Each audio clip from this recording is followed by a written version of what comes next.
This is DeepDose, a space where ideas breathe and silence speaks louder than words. Here, we don't just learn, we dissolve into understanding. We journey into the hidden currents of thought, exploring the contours of ancient wisdom and the echoes of forgotten philosophies. We seek the patterns beneath the surface, the meaning held within the unseen. Join us as we descend into the depths, not for answers alone, but for the resonance of profound questions. Welcome to the Deep. Welcome back. Today we're taking a really deep dive using this incredible, almost overwhelming stack of sources you've sent us. We're mapping out a world that exists alongside ours, but, well, by its very definition, it's unseen. We're looking at the historical, the scriptural lore of jinn and demons. Yeah, and we're definitely going beyond, the usual modern ghost stories or paranormal tropes. Right. The sources we're drawing on primarily the Quran, the Hadith, but also looking at ancient global texts. They give this incredibly specific, almost scientific feeling taxonomy of the unseen. Taxonomy, that's a good word for it. Definitions for what they're made of, their morality, even how they look if they decide to show up. Exactly. And it's like a parallel creation with its own rules, its own physics, its own kind of moral structure. It feels very detailed, almost bureaucratic in a way. So our mission today, I think, is to really dissect that framework. We need to get clear on the difference between the jinn, who seem to have free will, right? Good and bad potential. Correct. Very much like humans in that respect. They have choice. And then the demons, the shaitan, who seem to be, well, purely about malice. Defined by it, yes. Their entire purpose is geared towards opposition and evil, according to these texts. So differentiating them is key, and then exploring just how diverse they are supposed to be, how they're made, their power levels, how they interact with us. Okay, but to even start this, we have to acknowledge something up front, don't we? Science isn't going to help us here. Not in the conventional sense, no, because creatures like jinn, like angels in these traditions, are fundamentally invisible. They exist outside our standard methods of detection. So we're relying entirely on these religious and ancient scriptures for this deep dive. Completely. The depth, the nuance, it all comes from these texts. So we'll start right at the beginning, origins, what they're made of. Then we'll get into the hierarchy, the sometimes startling appearances, and finally, the kind of rules of engagement between them and humans. All right, let's unpack that core idea first. The name jinn gets thrown around a lot, but the actual Arabic root tells us something fundamental, doesn't it? It really does. The literal meaning of jinn in Arabic is simply invisible or hidden, concealed from sight. Invisible. Straightforward. Yeah, and you see that root in related words too, which is quite telling, like the word janine. Which means? An embryo, something inside the womb. It exists, it's alive, it's developing, but you can't see it directly. Okay, so jinns are like that, present, active, but hidden. The sources say they eat and drink and sleep. Yes. They're described as living creatures with biological needs, very much alive, but fundamentally operating on a different plane of visibility. And this isn't a new idea. You mentioned ancient roots. This concept seems incredibly old. Oh, absolutely. We're talking thousands of years. You can trace precursors back to ancient Mesopotamia. They had complex spirit worlds mapped out. And ancient Persia, Zoroastrianism. So it's woven into really early human attempts to explain, well, everything unseen. Pretty much. Explaining unseen forces, the nature of existence itself. It's a deep, recurring theme. Now, we should probably tackle the skeptical angle, because the sources themselves seem aware of it. Some people today might say, oh, jinn were just what ancient people called viruses, or, bacteria, things they couldn't see, but they cause problems, or maybe just a metaphor for bad people. Right, that's a common modern interpretation. But the religious texts we're looking at are very firm on this point. They insist that's a misunderstanding. They define them as something else entirely. Exactly. A separate, distinct creation. A species, if you like. Not human, not angels, not metaphors. They're mentioned, 29 times in the Quran? There's a whole chapter, Surah al-Jinn, about their existence, listening to the Quran, converting. It treats them as very real entities. Okay, and the timeline. This is pretty mind-bending. They were created before humans. Yeah, significantly before. There's one report, and these timelines can vary a bit in interpretations, but one suggests the jinn were already on Earth, roaming around, for 2,000 years before Adam was even created. 2,000 years. That establishes a whole history before us. Conflict, maybe? Society. Precisely. It implies a pre-existing order, potentially conflicts, hierarchies, all happening on Earth long before humanity arrived on the scene. It's crucial context. And their composition, this is where it gets really different. Angels are made of of Nur, this cold light you said. Correct. Nur is often translated as light, but specifically a cool, immaterial light. And humans, we get the vibrating, echoing black mud. Very evocative. It is. But the Jinn, their fire. But not just any fire. You use specific terms. Salmon and Maraj. Yes, and we really need to unpack that because it's fundamental to how they're understood to operate. They're created from this intense flame, specifically samamum, sometimes described as a scorching wind or fire, or marish, which is often translated as smokeless fire. Smokeless fire, what does that imply? Well, think about earthly fire. It consumes fuel, it produces smoke, ash, waste products. Smokeless fire suggests something pure, maybe more like raw energy. Like plasma or heat itself without the messy combustion. Perhaps something like that. The sources imply it's a form of intense energy that doesn't leave the residue our fire does. And because it's smokeless, it links back to their invisibility. It's also thought to be the reason they can move so incredibly fast and potentially why they can change shape. Because their fundamental structure is this fluid, energetic thing. Exactly. It's a composition that allows for properties beyond our normal understanding of physics. It's energy, not quite matter as we know it. Okay, so they're made of this intense, maybe unstable fire, and they were here first. Did they just arrive on an empty Earth? Or was there something before them? Now that's where the prehistory gets even more layered and, frankly, quite dramatic. According to some of these accounts, before the Jinn really established their dominance, the world was supposedly inhabited by other entities. Really? What were they? They're referred to as hins and bins, described as weaker, perhaps earlier forms of. Well, the sources sometimes lean towards them being early demonic souls, for lack of a better term, weaker than the Jinn who came later. Ins and bins. And what happened to them?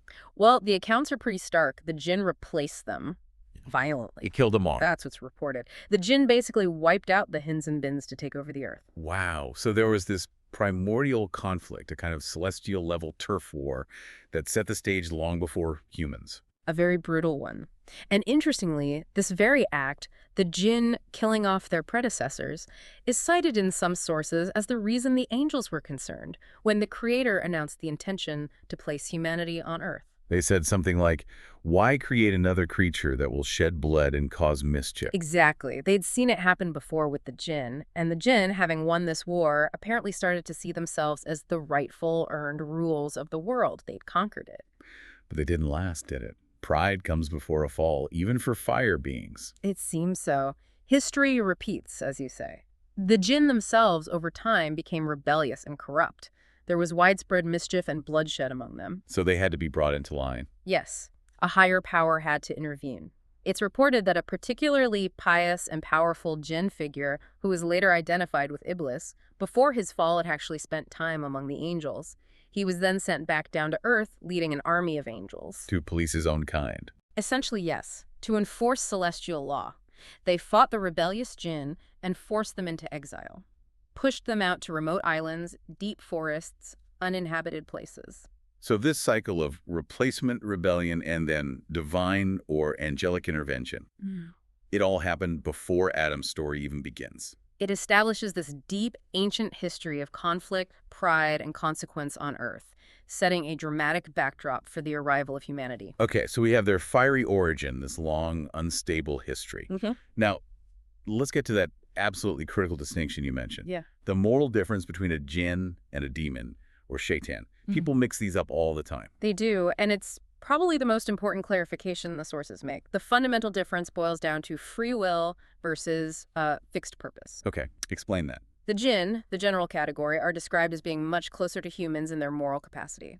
They possess free will, they can choose good or evil. So there can be good jinn, pious jinn. Absolutely. They can be believers, disbelievers, righteous, wicked, just like people. They are accountable for their choices. They eat, drink, sleep, as we said. The Quran even addresses them alongside humans sometimes, implying a shared moral responsibility. So it's not their substance, the fire, that makes them potentially bad, it's their choices. Correct. Their composition gives them certain abilities, but their moral alignment comes from choice. Okay, so then what makes a shaitan, a demon, different? Is it just a jinn who chose pure evil? Or are they created differently? That's the crux of it. The sources generally define the demons, shaitan, not just as any jinn who went bad, but as a specific class almost defined by their unwavering commitment to evil. So less free will, more. Programmed for malice. In a sense. They're often described as being created as the enemies of prophets, both human prophets and jinn prophets. Their driving force is opposition, temptation, leading others astray. While the original shaitan, Iblis, was a jinn who chose disobedience, the term shaitan seems to become a classification for this type of pure, active malevolence. Their core function is to cause deviation. And the name itself, Shaitan, reflects that, doesn't it? The etymology is important here. Extremely telling. If you look at the likely Hebrew root, it relates to adversary or enemy, someone whose very nature is oppositional. The adversary. Right. And the Arabic root, shaitan, carries the meaning of one who has strayed far, or one who is distant, distant from good, distant from mercy. It clearly marks the demon as a being dedicated to misguidance and malice. Is it always male? Or are there female demons mentioned? Oh yes, the sources are clear on that. The Hadith confirms the existence of female demons referred to as shaitana. So this category isn't gender exclusive. Okay, so that's the moral axis. Jinn, choice versus shaitan. Fixed evil. Now what about their physical, or maybe paraphysical existence? The Hadith gives a really interesting classification based on how they move or appear. Yes, it's a helpful basic taxonomy giving a glimpse into their diverse modes of being. It breaks them down into 3 general kinds. What's the first? First, there are those jinn who have wings and can fly. Fly like birds. Or something else. The implication is more powerful than that. For them, distance means very little. They can traverse vast spaces, perhaps instantaneously or near instantaneously. Think of them as the aerial jinn, masters of space. Okay, winged jinn. What's the second type? The second kind are the shapeshifters. And significantly, the Hadith specifies that they tend to shift primarily into the forms of serpents and dogs. Snakes and dogs. That's specific. We'll definitely need to come back to why those animals later. Absolutely. It's a critical detail for understanding their manifestations and interactions. And the third type? The third class is described more simply as those who come and go, or sometimes translated as those who rest and travel. This might refer to the more common ground-level jinn who exist invisibly among us, moving around in our world, but not necessarily flying or constantly changing shape. Perhaps the most numerous type. So flyers, shapeshifters into specific animals, and the comers and goers. But that's just general types. Is there a hierarchy of power within the jinn world? Oh, definitely. It's not a flat structure. The power levels scale up significantly. Beyond the general jinn, you have more formidable classes. Like what? Well, one scholar, Al-Jahiz, defined a specific class called the Maruj. Remember that term for smokeless fire? Yeah, from their creation. Right. So the Maruj are seen as a superior type of jinn. They're noted for being much faster and significantly stronger than humans, able to lift immense weights, for instance. Stronger and faster. Can they do anything else? Crucially, they're also associated with the ability to hide effectively in the skies. This suggests not just flight, but maybe some mastery over the upper atmosphere, a kind of aerial concealment.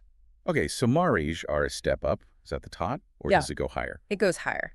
The peak of the power scale, the name that comes up again and again in folklore and scripture when you talk about truly mighty jinn, is the Ifrit. Ifrit. I've heard that term. What Yeah. makes them so powerful? They are described as an extremely powerful class, far exceeding the Maori. Their power is almost legendary.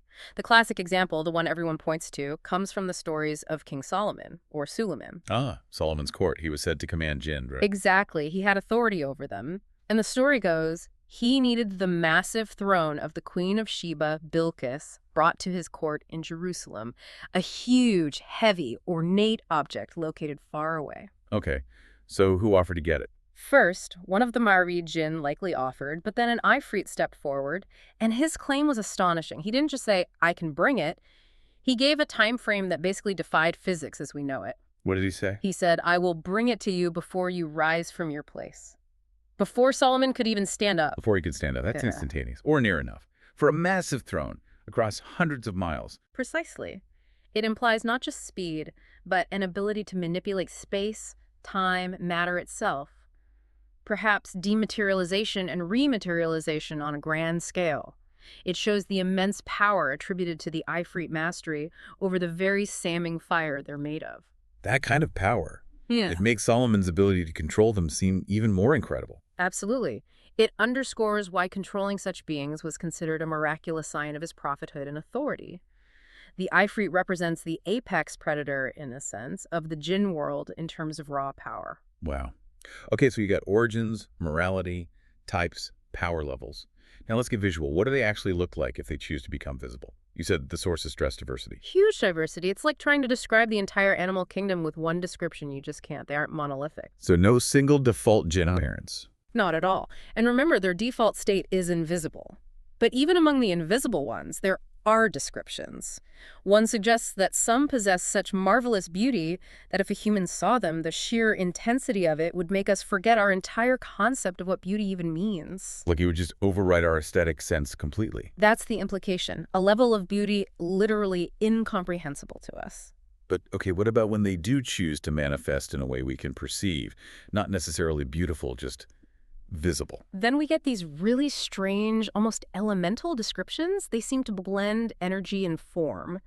For example, one account from the companions of the Prophet describes seeing a group of jinn appearing like layers upon layers of dark clouds. Like a storm gathering. Yeah. Dense and shadowy. Yeah, suggesting a kind of massing of dark energy. Another account, this one a personal experience, someone related, describes seeing a jinn that looked like, the heat shimmering off a really hot road in summer. Yeah, that wavy distortion. It's like that. But the shimmering heat itself was described as being extremely yellowish in color. And this particular jinn was also seen as being incredibly tall. So a towering figure made of shimmering yellow heat distortion. That's specific. Very specific. It suggests a being that's not quite solid, interacting with light and heat in a visible way, an energetic presence distorting the air around it. Okay, so sometimes energy forms. Yeah. But then there's the shape-shifting we mentioned earlier. The snakes and dogs. They seem drawn to certain types of animals. There seems to be a definite affinity for what are sometimes called chthonic animals, creatures associated with the earth, the ground, things that crawl or live in the dirt. Like snakes, scorpions, lizards. Exactly. And the serpent form is particularly significant, theologically speaking. Oh, so. You mentioned earlier it's seen as a kind of deformed state for a jinn. Correct. The sources sometimes frame the snake form not as a neutral choice, but as a kind of lesser state, maybe even a punishment or a degradation. It's sometimes compared to how, in some traditions, certain humans were said to be transformed into apes or pigs as a divine punishment. So seeing a snake could be seeing a jinn, but maybe one that's fallen or in a lesser form. That's one interpretation, yes, which makes encountering one potentially dangerous but also complex. There's that famous, rather tragic anecdote. The one about the newly married man. Yes, he finds a snake in his new home described as looking ungodly or somehow unnatural. He immediately kills it. And then? He himself dies shortly after. It's later revealed through the prophet that the snake was actually a Muslim jinn who had simply taken up residence there. The man killed a fellow believer, essentially. Oh, wow. That's heavy. And that led to a specific rule, didn't it? A safety protocol. It did. Because of incidents like that, the rule was established: if you find a snake inside your house, specifically inside your dwelling, you must warn it 3 times over 3 consecutive days before you can kill it. Give it a chance to leave. Exactly. You announce clearly that it should leave. If it's a Muslim jinn just seeking shelter, this gives it fair warning. If it stays after 3 days of warnings, then you can assume it's either not a jinn or it's a malicious jinn or a non-Muslim one, and you're permitted to kill it. It's a kind of temporary treaty. A 3-day eviction notice for potentially supernatural tenants. Fascinating. Okay, so snakes are one major form. What about the other one mentioned, dogs? Dogs seem to be an incredibly common form for them to take. The texts suggest the jinn have appeared as dogs perhaps more than any other animal. Why dogs? Any idea? Surveillance? They're common? Blend in? That could be part of it. They're ubiquitous in human settlements.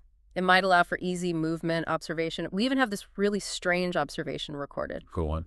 A companion of the Prophet saw a jinn that was apparently mid-transformation or only partially transformed. It was described as having hands like the paws of a dog, and its skin or parts of its body were covered in fur. So not fully human, not fully dog, but stuck in between. Exactly, a liminal hybrid state, which supports the idea that shapeshifting isn't always perfect or instantaneous. Maybe it takes effort or can be incomplete, leaving them in these, well, quite grotesque forms sometimes. Okay, now, shifting focus slightly. When we talk specifically about the shaitan, the demons, do they also favor these animal forms? Or do they have their own specific manifestations? They definitely utilize animal forms, but the descriptions often become more specific, more uniformly hostile, and associated with particular markers. Blackness is a recurring theme. Like the black dog. Precisely. The black dog is singled out as the most notorious, most dangerous form associated with a pure demon, a shaitan. But it's even more specific than just any black dog. How specific? The Prophet specifically ordered the killing of one particular type, a jet black dog that has 2 white dots directly above its eyes. He stated explicitly that that specific appearance is a demon, a shaitan in canine form. 2 white dots above the eyes on a black dog. That's incredibly precise. It's like a demonic insignia. It is. It's a clear marker distinguishing it from just a regular animal. It identifies that specific manifestation as inherently malevolent. Are there other hostile forms demons take, besides the specific black dog? Yes. We get descriptions that emphasize aggression and just general unpleasantness. One companion reported seeing a demon that looked like an animal covered with long thorns. Like a porcupine or a hedgehog, but demonic. Something like that, yeah. A form that physically embodies hostility and makes you want to stay away. A creature of pure opposition manifested physically. And does their fiery origin ever come back into play? Do they appear as fire? It seems so, especially in moments of direct confrontation or attack. There's an incident where a demon attempted to attack the Prophet Muhammad during prayer, and it was associated with a fierce flame of fire. He apparently subdued it. He caught it. He did, and even considered tying it up for people to see. He mentioned that if it had been left, its physical remains, its corpse, essentially would have looked like a strange sphere. A sphere, like a ball of condensed, burnt-out energy. That's one possible interpretation. A dense, perhaps unnatural, physical remnant of that Samo fire creature. Okay, this diversity is wild. To really drive home just how varied these appearances can be, you mentioned the records from King Solomon's court. These sound like detailed catalogs. They are in some historical and folkloric texts like the Testament of Solomon. They provide these almost census-like descriptions of the powerful jinn that Solomon supposedly controlled, and the forms are just bizarre by our standards. Give us some examples. Okay, so there was one named Al-Mazahib, his defining feature. He shone like pure gold. Like a living gold statue. Apparently. Dazzling, maybe beautiful in a way, but distinctly non-human. Then there was Al-Abiyad. His name means the white one. And he was. Extremely white and significantly completely visible, which is noteworthy because jinns are naturally invisible. His manifestation was stark total visibility. Okay, gold, white. What else? Al-Amar, meaning the red one. He had red skin, but the really strange part was that supposedly only his thighs were visible. Just thighs. Floating red thighs. The description implies the rest of him was concealed or maybe didn't manifest physically, just the thighs. Then there was Borkhan, who is described as only being visible from his back. You could only see his back, never his front. That's the account. An elusive, incomplete presence. And perhaps the most striking. The records mention at least one powerful jinn who was presented to Solomon as having no head on his body. No head at all, Yeah. just a body. How did it function? Perceive? The texts don't always explain the how, they just state the form. It challenges our entire understanding of biology and consciousness. Absolutely. And you mentioned one earlier, Zuba, the one used for heavy lifting. Yes, Zuba. He was known for his immense strength and connection to the elements. He used to travel or manifest within a sandstorm. He flew with a sandstorm, or caused it. The accounts suggest he could perhaps generate or ride within one.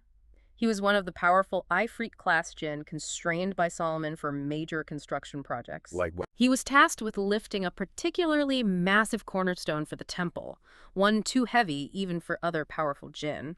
And his most famous feat was supposedly diving deep into the Red Sea. Diving.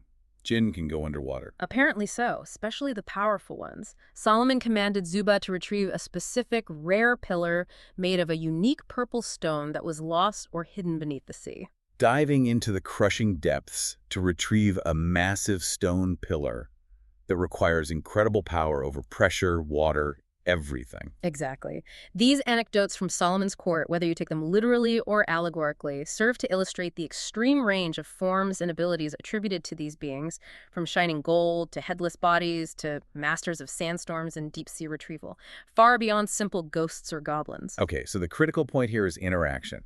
Why do we need this detailed taxonomy? Because these beings, Jinn and Shaitan, are understood to be constantly interacting with us. Right. Sometimes helpful, sometimes not. Precisely. The interactions span the whole spectrum. On the beneficial side, you have examples of jinn demonstrating piety, even exceeding humans sometimes. Like when they listen to the Quran. Yes, that key event described in Surah Jinn.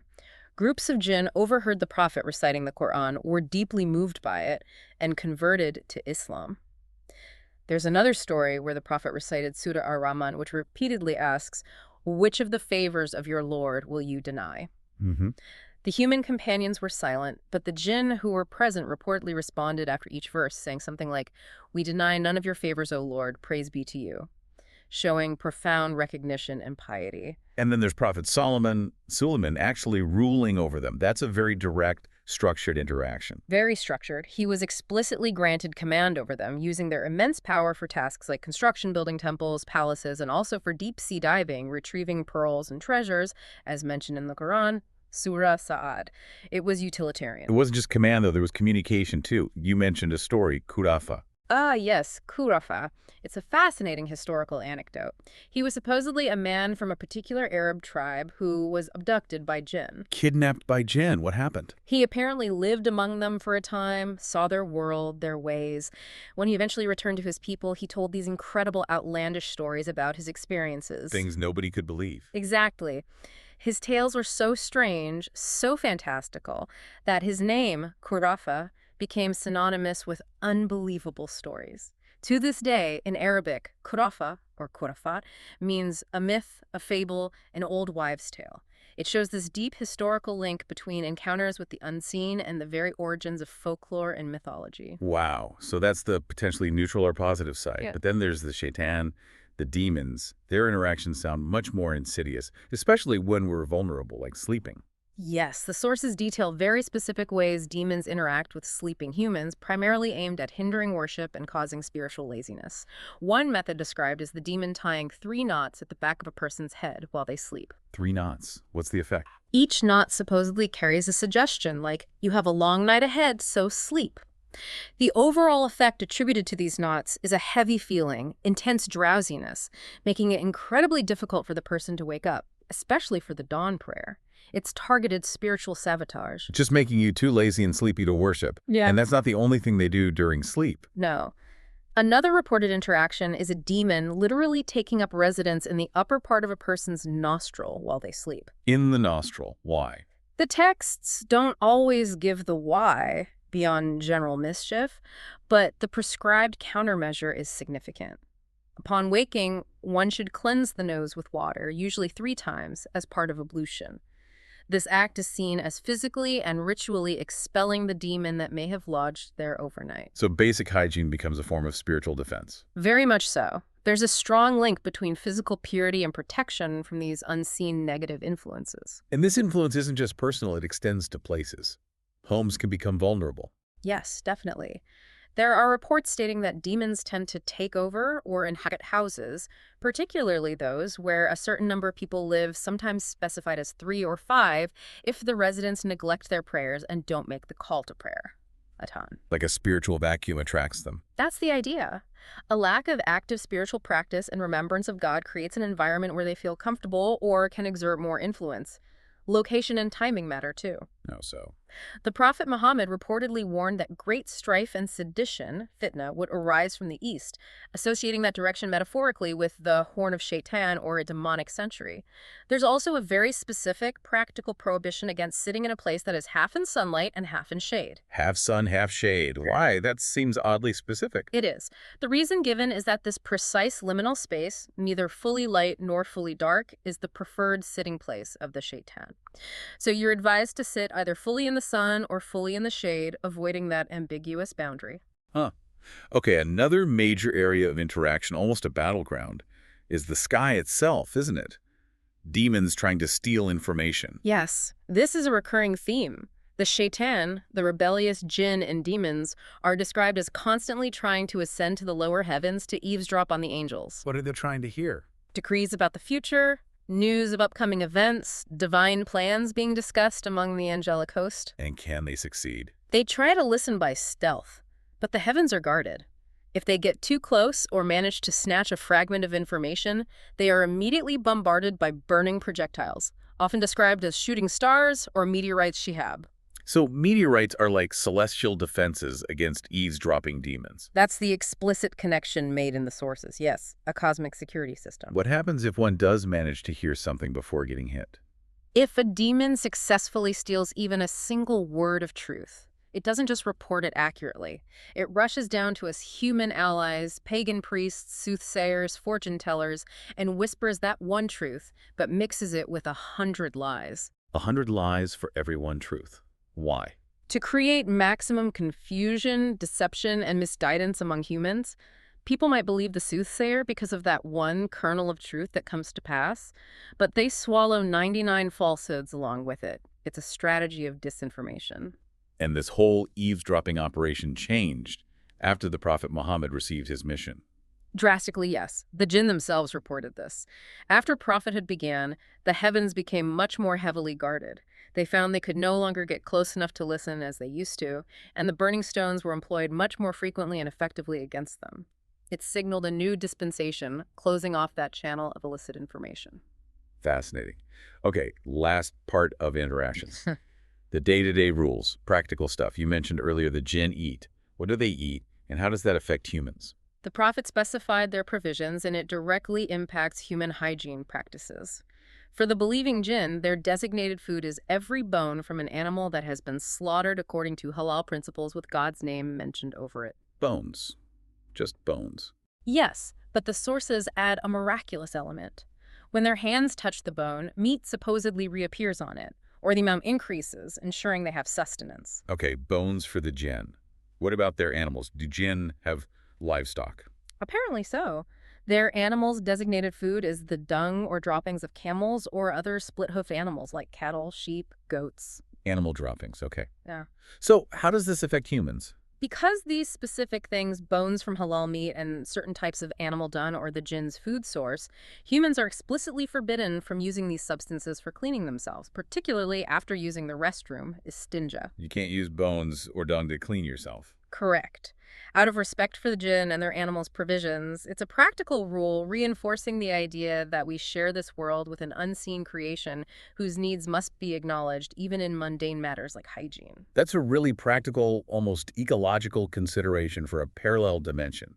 And just to quickly recap that other crucial rule we discussed regarding serpents. Yes, the 3-day warning. It bears repeating because it's about preventing accidental harm to a potentially innocent party. If you find a snake inside your home, you must warn it to leave 3 times over 3 separate days. Before taking any action. Before taking action. This acknowledges that some jinn have become Muslims and might just be seeking shelter. If it ignores the repeated warnings and remains, then you are permitted to kill it, as it's presumed to be either non-jinn, non-Muslim, or actively malicious. It's a procedure rooted in justice for the unseen. Okay, we've gone deep into the specific taxonomy from the core Islamic sources.